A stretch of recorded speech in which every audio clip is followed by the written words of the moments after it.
Behind every brand, every movement, every leader, every transformation, there's a story. And intertwined in these stories is a message. And this podcast is for you, the next gen leader, coach, entrepreneur, and influencer. My name is Travis Brady, and I'm a branding mentor and sales story strategist.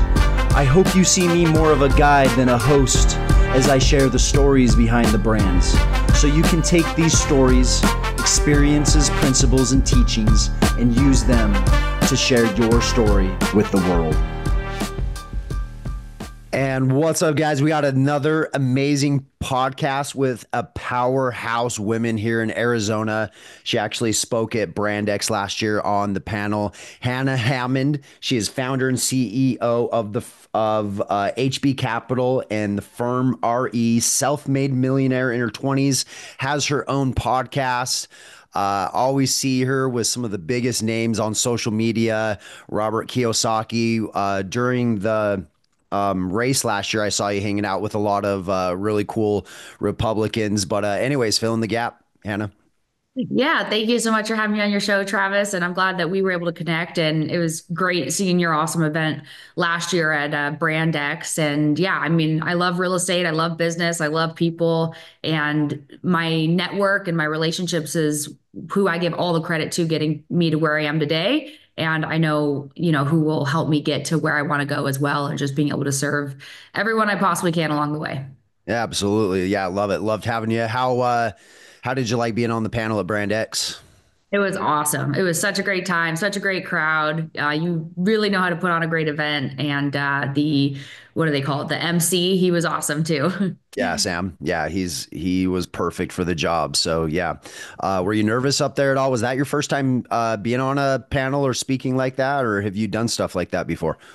I've done some panels for sure. I haven't done a lot of speaking as far as just keynote type stuff. Yeah. But yeah, mostly just panels or Zooms or podcasts. I definitely haven't practiced the keynote route quite yet, although it is on my to-do list. Well, let me know. I'd love to help you in that world. It's probably one of the most fulfilling things that I get to do in business is that it's once you get past the nerves of being in front of people, it's like that adrenaline. Yeah, it's like this. I don't know.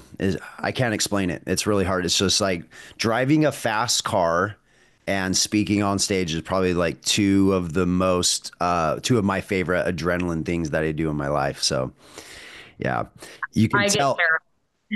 Sorry, what'd you say? I get terrified. I mean, I haven't practiced, and that's why, but I know people are more afraid of public speaking than they are dying.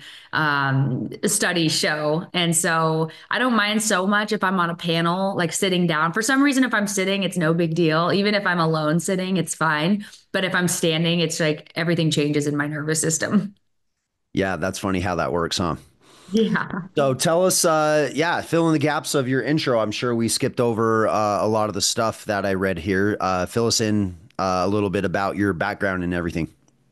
Yeah, so I'm from Arizona, and I was raised in a family that was very, I guess you would say, like living a life of mediocrity. And, just not a great marriage. My dad couldn't provide for us or protect us. My mom wasn't really taken care of or loved in the right way. We didn't have any money, very low income family. We had to have support from another family member. And I just remember from a really young age, I was miserable. Like for as long as I can remember, I did not enjoy my life. I didn't enjoy the environment. I didn't enjoy that my dad wouldn't buy me an ice cream cone because we didn't have any money. I didn't enjoy that I couldn't turn the AC down in the summer when it was 120 degrees. I didn't enjoy not being able to buy new clothes and having to wear hand-me-downs from a friend that was much older than me. And I just became obsessed with freedom as literally at 6 years old. I was like, I told my dad, screaming, crying, I'm going to be a millionaire so I could buy myself a McFlurry. And that coined the McFlurry millionaire name of my nickname. And that was it. I literally was going to do whatever it took to find a way to have independence, to have freedom, to have wealth, and to be able to live a life that I was excited to wake up to every day. And it took me a long time to get there. I mean, I had array of issues mentally, physically, anxiety, depression, ADD, OCD, like literally every mental disorder you could possibly be diagnosed. I was pretty much diagnosed Hmm. in my early teenage years. And yeah, it just work was my outlet, and my only way I could really find self-worth, in my opinion. Like it's the one identity that I had, the one thing I had control over was performing in school or Sure. reading or studying real estate or studying millionaires. And but it was such a fight or flight journey. I was so scared and I was driven by fear that it was such a miserable process. And I never really saw a light at the end of the tunnel, although I just kept running through the tunnel and trying to find it. And ultimately, I created success. I got my real estate license at 18. My first deal was a commercial deal, and that was over $1 million. My second deal was a luxury deal that was over $1 million. So I had early success in society standards, and made over six figures in commissions before I pretty much right when I was starting college. And Wow. then That's impressive. thank you. Yeah, it was a big blessing. And I always say, like that quote, if you know your why, you can get through any how. And Hmm. I had a really, really big why. And my parents let me know they were going to be divorcing right when I turned 18. So I was like, okay, I have to find a place to live. I have to support myself. I have to get a full ride scholarship to college. Hmm. And that was my why. And so failure wasn't an option for me. And Hmm. that allowed me to invest in real estate. And we've had a great market. And I always bought below market value and renovated the properties and added value there as well. And that's how I started building out my rental portfolio, and then ultimately started a real estate brokerage, and then ended up getting into private money lending because I was using private lenders when I was buying investment properties because I was 18 with no money and no history, no credit. Uh, Yeah. so yeah, everything just one thing led to another. And Rich Dad Poor Dad by my dear friend Robert Hmm. Kiyosaki. That's a He, great book. yeah, the purple pill. I took that purple pill when I was 13 years old, and I was Wow.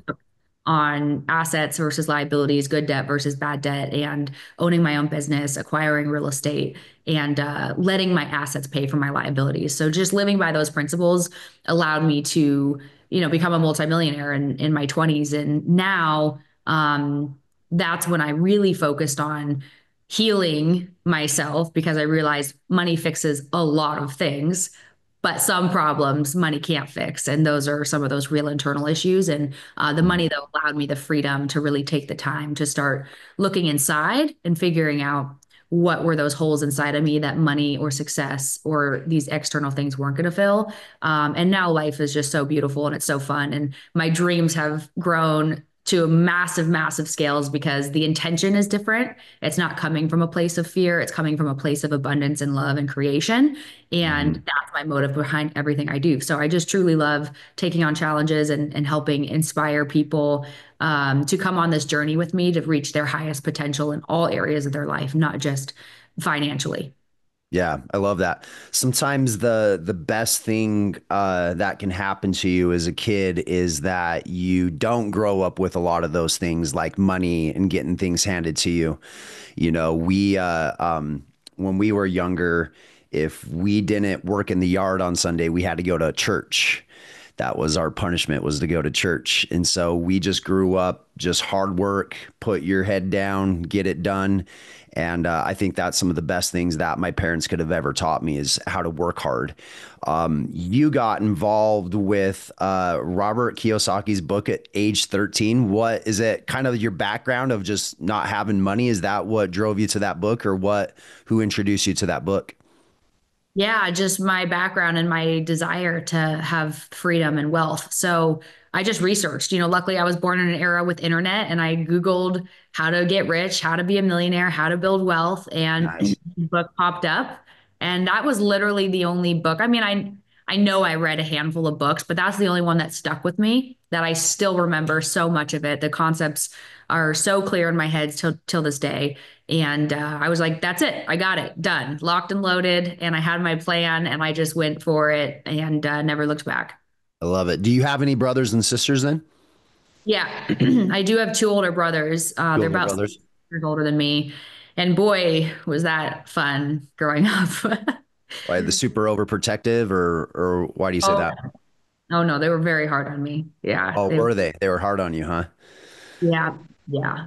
So my oldest brother had some pretty severe challenges and just struggle. He still, struggles a lot with addiction and anger and violence and anxiety and just a whole slew of issues. And yeah, so he would beat up on my middle brother, the Mm. one that's 6 years older than me, and then my middle brother would kind of do the same thing to me because that's all he knew. And it was just Sure. all sibling things, but we didn't have parents that were really able to protect us or teach us or show us the ropes or teach us lessons. So we, as best as much as they tried, and I Mhm. think all parents do their best, but there was definitely a lot of challenges in the household. And my mom worked nights, my dad was gone all day every day, so I was kind of just left to fend for myself quite a bit with the older boys. So but again, greatest blessings. I would never change it. I'm so grateful for all of the trials and tribulations that I was put through, that I experienced in my life because that's the best thing we could ever ask for. Like it makes you tough, it makes you humble, it makes you strong, it makes you have empathy and gratitude for. I guess if you start at the bottom, like it's all up from there, Yeah. versus starting Yeah. in the perfect life. It can be a little bit more challenging to have goals and be proud of the things that you progress to. Yeah, it breaks my heart a little bit to hear some of the childhoods that people have had. I had a great mom, I had a great dad, I had an incredible brother. It wasn't perfect by any means, and you as you grow older, I don't think you can expect perfection. My mom is always like, "Did we give you a good childhood, son? Did we do our best?" And she's always trying to like reaffirm that she did, good, and it was perfect. And I tell her that everything was perfect. My mentor Elliot Holtz taught me this hymn that I like to hymn once in a while, and it goes like this: everything is happening perfectly for me. Everything is happening perfectly for me. So when things come hard some days, I try to put that into perspective. Like, hey, everything is happening for me. This is for my story. This is for my comeback. This is what it's supposed to be, and try to have that leadership identity. And yeah, it's really unfortunate. And you said you battled with some anxiety. You said you even were suicidal at some point in time. Tell me more about that. What led to that, and how did you pull yourself out of that? Yeah, I love that. And that's so true. Everything is happening for me. And I try to always put myself in that perspective, even when things feel really hard, especially in business. It's like sometimes we just have to zoom out and be like, we ask for this. Like we choose to build businesses, we choose to have employees, we choose to create. Yeah. And so blessed to even be able to, you go to down. I had Jimmy Rex. I was on Jimmy Rex's podcast yesterday, and he was talking about he was in downtown Phoenix, and there's homeless people everywhere. There's like shit all over the floor. Like, Mhm. our problems aren't that bad, right? And so it's nice to put that in perspective and just having that attitude. The way you have your attitude in life is everything. And if you believe that everything is happening for you, that everything is possible, that everything is like whatever you want, you can create in this world. And that is so, so true. Like, for instance, Robert's my best friend. And I never thought that I would, meet my childhood hero, but I put that in the universe and I made it happen. And that's just one crazy example. But yeah, going back to anxiety, ADD, ADHD, depression, OCD, all those things. I had this immense knot in my stomach for as long as I could remember and just lived in a constant state of fear. And the anxiety just continued to get worse and worse. My brother would throw me to the floor and say, tip a cow, and he would grab my skin or my fat and Oh twist my it really gosh. hard and leave bruises on my body. And he was really hard on me for, we had no money. So we definitely didn't eat fruit and meat. We ate Mhm. boxed processed food. And so he was just really tough on me and my other brother. And so that was difficult. And then, my dad not being around, my dad having no interest in me, my mom being high anxiety, and, highly stressed in all many circumstances, that I think that was just part of my nervous system forever. And it was a very kind of chaotic environment. And then I got prescribed Adderall, which further induced crazy amounts of anxiety. And I actually, went on Adderall at 13 to start losing weight when I started high school. Wow, that And is crazy. so yeah, I was taking this drug to lose weight that made me feel even more sick and horrible and isolated. And it made me very much a recluse, like took away my good personality, or my outgoing personality, rather. Mhm. And I really just was in a very isolated, lonely position where I didn't hang out with anybody. All I did was study and work. I would just not go home as often as possible. I would stay at like my friend's house. And then that developed into a much more severe eating disorder where I just pretty much starved myself for years and ate very little. I pretty much ate lettuce, and that was it. And yeah, so it just continued to spiral. And I mean, I remember I just didn't want to be alive for years of my life. I would like cry that I woke up the next day, and I would just have to push through, and I'd dive into my work and dive into studying and dive into something to keep my thoughts off of my reality. And Mhm. that really is what got me through, um, until I just realized I didn't want to live that way anymore. Well, I always knew I didn't want to live that way anymore, but eventually I had enough money to have the resources to actually like hire a therapist, hire a Right. personal trainer, start to get into networking groups, start to hire resources to help me with my business. So I wasn't doing everything and I could hire employees. So that's why I'm so passionate about, one of the reasons I'm so passionate about business and wealth is because I probably would have killed myself if I didn't have money. And money didn't solve the issues, but I wouldn't have been able to solve them without the money. And Sure. so it's something that I think the way society is, like, I feel like it can be pretty challenging to live a really amazing, incredible life that you could possibly dream of if you're Mhm. poor and have no money. And so I'm so passionate about helping people create that type of freedom for themselves so they can be free from money. So what was some of the first things you did to like get yourself out of that suicidal thought? I think people just get stuck in that black hole and they just never really truly pull themselves out. They just kind of accept status quo. People talk about giving up, or giving more, but there's two more things that I think happen that people aren't really conscious of is they give out.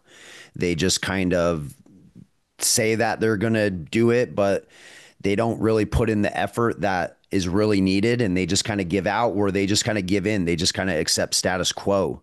Like for you, what was that pivotal moment that really started to pull you out of everything? The first coach I ever hired with I think it was like, I don't know, $10,000 or something. So I had to work quite a bit to save up enough resources where I would invest $10,000 in myself on a coach to Sure. talk to me. So that was when I was 25 years old. Nice. And so yeah, I'm about to be 29. So it wasn't that, in the grand scheme of things, it really wasn't that long ago. But I was consistently, I believe the definition of insanity is doing the same thing over and over and expecting different results. And I realized I was doing the same thing over and over. Today's a new day. I'm going to feel good today. And it just wasn't going to work. And so I invested in this coach that someone referred to me. He was an energetic intelligence coach. Like, what the hell is that? Right. And he said he was a business coach, which is how he hooked me in because I was wanting to build and grow. But what he taught me was the catalyst to transform my life. And the first thing he taught me is there's five quotients. We're taught there's physical intelligence, like PQ, there's IQ, intellectual intelligence, there's EQ, emotional intelligence, there's SQ, like spiritual intelligence. And then the fifth one is EQ, which is energetic intelligence. And that encompasses all of the other four. And in order to really live your best life, you have to be skilled. You have to have high EQ, energetic intelligence. And Mm, if you don't have that, you're going to suffer in all of the other areas of your life. mm, And I was like, well, what does this even mean? And how do I put this into layman's terms, into daily practice? And he said, well, first thing, if to know you've lived your best life, that would be like if you're in a class in school or in college or whatever, and if you get a 90% in that class, that's an A. Like it doesn't matter if it's 92, 95, 100, whatever. Like an A is an A. That's you can feel pretty confident that that's the best you did in that, the best you could do in that class, right? Right. So he's like, so imagine living a life where 90% of your life is good, where you feel in flow, you feel energetic, you feel expansive, you feel creative, you feel love, you feel like time goes fast. All these ideas of all of these are indicators of when you're in a state of flow. He calls it the green zone. Like when you see Michael Jordan just hitting basket after basket after basket, and it looks so easy, versus being in a red zone or a yellow zone, which is when you're missing every single basket and everything is going wrong and you're very frustrated, you're very angry, you're stressed out, you're highly anxious, you may be depressed, you may be furious, all these negative emotions. He said most people live in the yellow or the red zone. Like most Americans on studies show that they're not really happy. And so he mm, goes, if your goal is to have 9 out of 10 days be good days where you feel in a state of flow and you feel happy and good and creative and love and all those things, then you know you have lived your absolute best life. So why don't you make that a target for your life to be in a state of flow 90% of the time? And then you'll mm, never have any regrets wondering, should I have done this different? Should I have done that different? Because you know you felt good and you were happy and you were creating in for the majority of your life. And so the first practice he had me put in place was just to start doing energy audits. So at first, I just started setting an alarm on my phone every hour on the hour to just check in. It just said check in, and I check in how I felt in that moment. And then I would just take a quick note of how do I feel? What am I doing? Who am I with? Where am I at?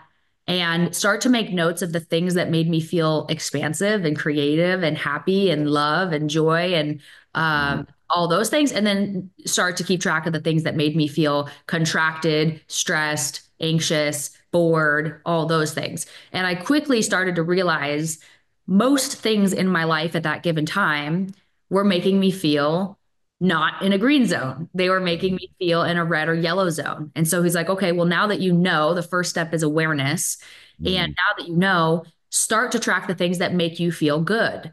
And once you know what makes you feel good, then you can start leaning into those things and you can start giving up the things that make you feel bad. And so you mm, start to shift your life into all your activities and all your intentions are to be in this 90% state of flow.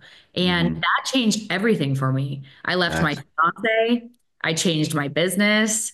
I hired a personal trainer. I started prioritizing like exercise and getting sunlight every single day because I feel so good when I'm outside in the sun. And like certain music I listen to and certain morning integrity setup, he calls it. Like, what's my morning plan to get in a state of flow before I start my work day? So I'm in peak performance and I feel good and I'm going to show up my absolute best because Yep. um, he talks about this law where the outcome can only be as great as the energetic state in which you initiate the action.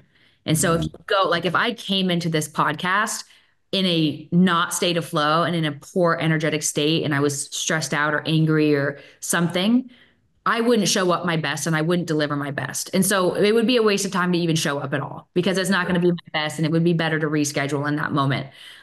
But he taught me the techniques to recognize when I get knocked out of the green zone and then how to quickly get myself back in. Because, like, sometimes if I call my best friend Macy, she just makes me happy right away. Like, even if it's yeah. a second call, like, I love you. She's like, I love you. You got this. And that makes me better. Like, it doesn't necessarily need to be this long, drawn out thing. Uh-huh.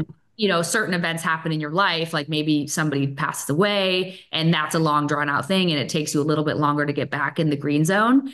But yeah, like these techniques changed everything for me, and I'm super passionate about teaching them to other people because they're really easy. Nice. Yeah, as you teach about that, I go off the four archetypes. So you got the lover, you got the magician, you got the warrior, and the king. So the king is I haven't heard of the fifth one though, or maybe I've grouped it in. So the king is the spiritual, the warrior is the body intelligence, the magician is the IQ, and then the lover is the EQ. But what was the fifth one that you said pulls them all together again? Nine Q. Sorry, Nine, nine. yeah, 9Q. He calls the energetic intelligence. Okay, cool. Yeah, I love that. Switching gears a little bit, you're from Arizona. I wanted to talk about this a little bit with you as well. You know, Scottsdale, there's so much opportunity in Scottsdale, Paradise Valley, Arizona. That's one of the reasons why I moved down here as far as everything goes. And this isn't just like local to Scottsdale. This is kind of like a social media thing in general sometimes, that it gets labeled like, oh, it's fake and it's not real and is everything. Like, what would you say to those people that say, oh, Scottsdale's fake and Paradise Valley's fake and whatnot? Well, I would probably fit right in with that typical Scottsdale breed, right? Like my lips are bruised and swollen right now because I got lip injections yesterday and I have hair extensions and I dye my hair blonde when I'm naturally a brunette and I wear eyelash extensions, like all these things, right? I guess that's where some people would be saying like Scottsdale is fake. But for me, and then there's also the rumor of, sure, like anybody, there's a reputation of there's a lot of like $30,000 millionaires, right? Where they, $30,000 yeah, million. like they all like everybody's a millionaire, but no, like they have like a $30,000 BMW or something that Right. Yeah. is whatever. So there's a lot of yes, there's a lot of people that misrepresent themselves, whether you're in any area that has this kind of higher end vibe, like if you're in LA or Scottsdale or Miami or New York, any Hmm. of those luxury type of markets. But there's also a lot of really incredible freaking badasses that have accomplished insane things. Like I have met multiple billionaires in Scottsdale through my networks and people who have created hundreds of millions of dollars in net worth and value, and not just financially, but people who prioritize their health and prioritize their relationships and prioritize their family. And sure, there are a lot of people that are like very money hungry and they are maybe not the best people and they cheat or lie or steal or whatever, but I don't know if that's necessarily Scottsdale. I just think that that's something that comes with the territory of when you make a lot of money. Like, whether you're poor or rich, money just brings out more of who you truly are as a person. So if you're a Hmm. bad person, having more money is just going to bring out more of that bad because you can access everything. And sometimes people feel like they don't need to play by the rules when they have a certain amount of money. But I personally, I moved from Scottsdale to Hawaii, and I remember getting looked at like, who the hell are you? Why are you wearing eyelash extensions? Why is your hair done? Like, what is wrong with you? Why do you have heels? Why do you have a nice I had to get a truck, but even my truck was too nice, apparently. What kind And of truck? What kind of truck was it? a taco, a Toyota Tacoma. A But it's taco. like, yeah, it was like, lifted 4x4, really nice, like Yeah. fully decked out. And it definitely wasn't everyone in Maui called it a mall crawler. Because I wouldn't take it off road and do all those things. But, for me, I like to feel good. I like to feel my best. And I think that's different for everybody. So, uh, I just know that in order for me to show up on a podcast, I have to feel good about myself. And Hmm. it's not about like what everybody else thinks about me. It's about what I think about me. And I happen to only feel good about myself because of my own issues when I am blonde and have long hair and have my extensions on and have my makeup on and wear my heels and wear my Rolex or like all these things. But I would feel that way if there was nobody else around me. And I think also a big part of it is, coming from nothing, I was always told I could never have those things and I would never be able to buy those things. And so it inspires me and makes me feel really good when I'm able to like close a big deal or hit a certain net worth or hit a certain income or like set some sort of goal for myself, serve a certain amount of people and go buy myself whatever the hell I want, you know? And so I don't know. I think there's definitely, you know, from a dating perspective, it's rough. So I Yeah. understand that. I mean, I don't think there's a single guy that I know in this town that I would date. Not anything against them. I just mean, you know, in general. But there are some, you know, some very like narcissistic or egotistical or, you know, cheating type or don't treat people well. And it does happen a lot around here. Yeah, I think with all of that, like coming back to the beginning question of like, they're fake or that's fake. I don't think anyone goes on social media. Not many people go on social media or go in life and is willing to put out like all the real raw garbage and stuff that they actually go through. We're all trying to put our best foot forward and put our best face forward. And I use this as an example. Like, let's say you were arguing with a friend or a boyfriend or a girlfriend and someone knocked on the door. Are you going to continue to yell at that person or fight with the person when you answer the door? You're going to be like, "Hi, how are you doing? What's going on?" Is that fake? No, that's called being polite. You know what I mean? But others would consider that fake to some level. So I think people just need to understand, like, everyone wants to be everyone wants to put their best face out there. Everyone wants to put their best brand out there. Fake, in my opinion, is fake. Like, when we're getting down to the core root of it, there's a difference between, are you wearing the jacket or is the jacket wearing you? Are you driving the car or is the car driving you? Are you using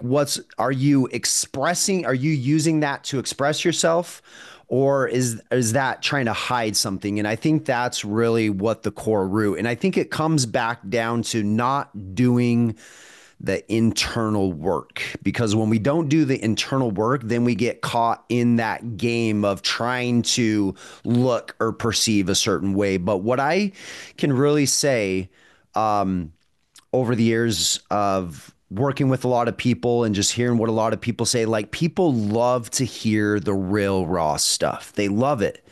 It's almost like, I very rarely talk about money in my business, what I've made, because I don't really want it to be about that. I want it to be about the influence and the core root of why we're doing all this in the first place, which is transformation. It's creating a story. It's sharing an experience with the world.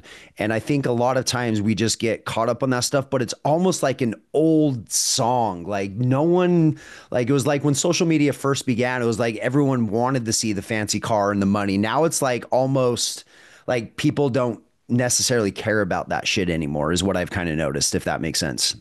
Sorry, Yeah. that was a long rant, but this is a conversation that comes up a lot. You know what I mean? No, I agree completely. And I think it's all about what is your intention? Who are you authentically? And I'm always a huge proponent of just being your authentic self, whatever that is. And I always show up as best I can, my authentic self, and try to put the rawness out there. Like I just said, I get this done and I got that done and I do this, right? It's just, who are you really? And is that an integrity? Is the image you're proposing and putting out there to the rest of the world in line and in integrity with who you really are and how you are behind closed doors? And And and sure, here's what I'll say to that. Here's what I'll say to that. People, like, you're always going to get compensated and rewarded to how truthful you actually are. Like, you're never going to get compensated or rewarded for putting fake shit out there. It just doesn't happen. You know what I mean? So it's no, like the universe will always come back and reward you, good or bad or neutral, for whatever it is that you're putting out there.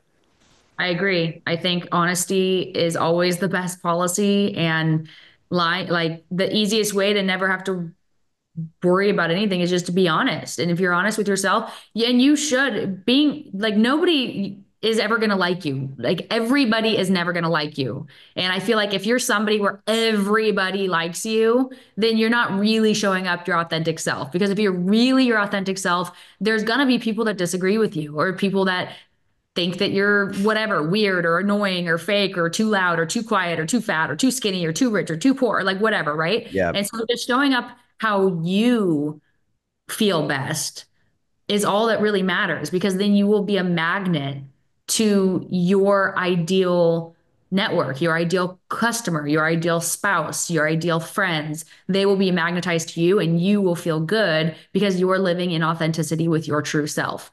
Yeah. And it can be hard. Like I will say, the hardest part, in my opinion, is not losing who you really are, Hmm. because we're taught at such a young age, we're rewarded for doing certain things, that our brain starts to lean into doing those types of things, acting these types of ways, being this type of person, because we're getting rewarded from our mom and dad, rewarded from our teachers, rewarded from our friends. And so I think the challenge is so many of us lose our authenticity as a child when we're Hmm. 2, 3, 4, 5, 6 years Yeah. old in our childhood. And then at some point in our adulthood, we're like, what the hell is going on? Like, why do I feel so sick? Why do I feel this knot? Why do I feel this anxiety? Why can't I find the right relationships? Why am I anxious or depressed or bored or miserable? And I think the answer is we lost our authentic self when we were a child and we didn't even realize it. And the image that we've become is who we think is our authentic self, because we've been playing that role for as long as we could possibly remember. And we Hmm. really have to zoom out and start to go back to the roots and be able to let go of that identity that we've created and really tune into your gut and tune into the things that make you feel expansive and good, and like singing in the shower, being goofy, or doing these things that maybe we let go of because we weren't rewarded for those things when we were a child. So I think that's the hardest part, is like actually becoming aware of who we are authentically and then being able to let go of the ego and the persona that we've created and lived our entire lives. Yeah, personally, I would say this. I love how fake the world is because when you're being real and raw, you just stand out more than anyone else. Like, you don't need to worry about someone else being fake or whatever else. That just makes you stand out even more. So, personally, like, I love how fake Scottsdale is. I love it. I fucking love it. I love all that shit that happens because when you're real, you're raw, you tell it what it really is like with you, and you're not willing to put any type of mask on, you just stand out more and more. You don't need to sit there and call it out all the time. It's already been called out. You know what I mean? So one last question before we wrap up things. How is it dating as an entrepreneur? Like, for all, there's probably a lot of guys that listen to this and uh they're looking for a woman that understands them in business, that they can work alongside of. Like, what are some of the things that you've struggled with dating in your world? And what do you think, and what advice would you give any men out there that are listening? It's been really hard for me. And I think, And I when you think, say hard, what do you mean by hard? yeah, I'll tell you. So I am a very, like, what you would call a powerful independent. I'm a leader. Like, I run businesses, I have employees. I'm definitely like, don't need a man for his money. I'm financially independent. I'm not going to be a traditional, I guess, Housewife. house. Yeah, right. Yeah. Like that housewife. I don't want to be Sorry a, to interrupt though, but would you ever date a guy that made less than you? Would you be okay with that? I have before and it didn't Mhm. work out. And Didn't work so out. I wouldn't do it again, because from my experience, because I've done it multiple times, and from my experience, they feel very emasculated, and a man should be able to provide and protect. And when a man can't provide and protect, it makes them feel like they aren't a real man from my experience. And Sure.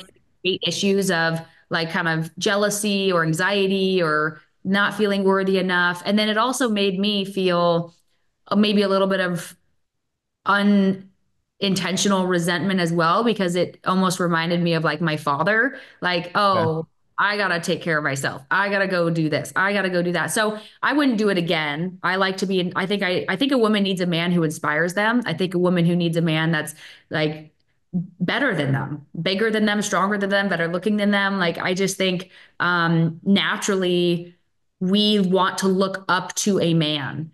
And when, that's why most of my boyfriends have been older than me, because most of the guys that I meet that are my age, they're not anywhere near emotionally, financially, like on those levels, spiritually, where I feel like I Yeah, am. I have to interrupt you for a second. And women are gonna love when I say this, by the way. We have a brotherhood that we started 2 years ago, and I've been meeting with a lot of men these last 2 years. I've probably met with more men one-on-one in the last year than I have my entire life, seeing who's a good fit for the brotherhood. And I can't believe how many guys are so full of shit. Like they're talking about all these goals that they want to do, but then when push comes to shove, it's like they can't even afford $400 or even half that price. It's just like I was talking to Flory the other day. I was like, I can see why women are frustrated with men these days. I was like, because a lot of them are just a bunch of pussies that talk a big game, but they literally don't do shit about it. Yeah. Honestly, is how I feel. Like and I'm all about men, and I believe men need men, but also I feel like a lot of men, they just really need to step up to the plate. You know what I mean? Yeah, and I think I mean, and it goes, same goes for women. There's a lot of women that are, especially around here, that are just gold diggers or just want to be taken care of or just want to marry for money or things like that. So it goes both ways. I think it just comes down to people, whether you're a man or woman, is like how how much integrity do you really have and what are your real intentions? And for me, I'm so focused on my business and I'm so independent and I have so many relationships. It's hard to, I don't know. It's hard to find someone that's okay with that. Like I've the guys that I've dated, they generally want to be like my top priority and they want all my attention and they tend to be a little bit more controlling. And that's probably more of my issue, that I attract those types of people. But I love freedom. Like freedom has been my number one thing forever. And another thing has been honesty. I've been lied to a lot and just betrayed. And I'm a very, very honest person, even if it's really hard truth to say or whatever. Like I just say it exactly how it is.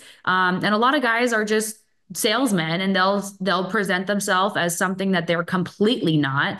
They'll say that they like all the same things and agree with all the things, and they'll treat you really well in the beginning to try to win you over. And then you move in with them, and by the time they have you locked in and you're committed to them, about a year in, 6 months to a year in, they completely switch and are some controlling and lying to you and cheating on you and like doing all these things. And so I don't know.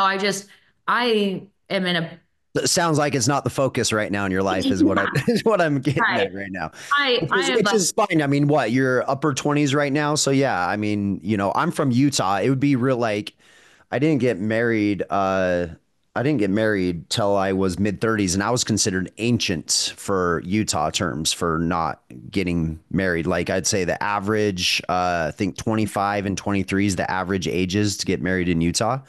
So it's like this whole cultural push to do that as far as everything goes. There's another question I was going to ask, but then I forgot. Anyways, what were you saying? I don't think I ever want to get married at this point. Yeah. Oh, Yeah, here's what I was going to say. They say men that struggle in relationships, that struggle finding a mate, the reason why they struggle is because they tend to not make a lot of money. They're low on the totem pole as far as leader. They don't have those qualities as a leader and as a business person. And then for women, they say it's the opposite. They're the women that struggle in relationships. They're super successful. They're the leadership type role. Those are the women that struggle, because men tend to marry down and then women tend to marry up for a lot of those reasons that you just explained. So not to yeah. not to jinx you by any means, in your relationships, but that's Oh what. no, I'm not looking for it. I'm Yeah, so happy. Like I yeah. literally, so I'm happier and more whole than I've ever been in my life. And I have amazing relationships with tons of men on a friendship level and a business professional level, and women both. And I just love I love people, and I'm not someone that just likes to do the same thing every day. And, I'm at dinners every single night, whether it's business dinners or happy hours or with friends or whatever. And I at lunches almost every day. Like, people are just my thing. And I really enjoy that type of freedom and change. And if you don't want kids and you don't want to get married, then it's like, I'm not, I think a lot of people, they're like looking for, that quote, my other half. And I think it's a little bit backwards, because I don't think anybody can fill half of you. I think we have to be whole as an individual already. And you can find a partner that helps you be more expansive and helps lift you up to higher levels. But if you're not whole, I don't think you're ever going to have that filled by somebody else, because you are in control of your own happiness. And if you can't be happy on your own, you're never, in my opinion, you're never going to be able to be happy in a relationship. Now, if somebody came along and I fell in love with them and it was an amazing fit and we were completely aligned, and everything felt so good, then yeah, that's a whole different story and everything would change. But if you're in a relationship that makes you feel contracted, like back to the green zone versus the red zone, and you're fighting, like, I'm not going to be in a relationship where I'm fighting with somebody all the time, or where they're angry with me and all the time and upset, because it's just not me. Like, I don't get angry. I don't get upset. I have honest conversations if something is confused or hurts me or something like that. And when you have open communication and you really love and respect each other, I just don't think that there's ever a need for like that sort of toxicity. But so many couples that I know, they just have really horribly toxic relationships that I have no interest in being a part of. Mm-hmm. No, I've definitely been there for a little bit. I went through a divorce last 2 years ago. And so, yeah, I understand being in that toxicity relationship. And, back in the 1920s, 1930s, it was very looked down upon for women to get divorced, and most women would stay in really bad marriages because it was so looked down upon. In today's society, like, women are empowered. Women are actually, I don't know if you knew this, are making just as much money as men for the first time ever in history, which is huge, right? So it doesn't force people to stay married. We're just in a different world these days. You don't have to stay in a relationship where you're not happy. You don't have to stay in a job. Like, we have more freedoms than ever before. But I think most people choose the prison that they're in. They choose the prison in their job, in a relationship. And, going back to what you're saying, you just got to choose the green. I love that. I love that analogy, by the way. Yeah, it's really stuck. I know we could talk more. I'd love to have you on the podcast. How can people find you? How can people follow you? Yeah. Hannah B. Hammond is my handle pretty much on all social accounts. Instagram's usually the best one to get a hold of me. And yeah, same thing on YouTube. I post my podcast on there too. Okay, perfect. What's the name of your podcast? The Hannah Hammond Show. Hannah Hammond Show. Love it. Okay, guys, go share this if you feel like this can benefit someone. Okay. Be inspired in what you're doing. You are the brand X factor. Get your story out to the world, and we'll talk soon. Good talk. Hey, you have a story to share with the world, which means you need to get on more live stages. We have a jam-packed schedule in 2024 full of events, including our biggest event year to date, Brand X. Go to benextgen.com/speak. Again, benextgen.com/speak. Or you could just click the link in the description. Fill out an application. Our team will reach out to you and show you how our speaker partnership works.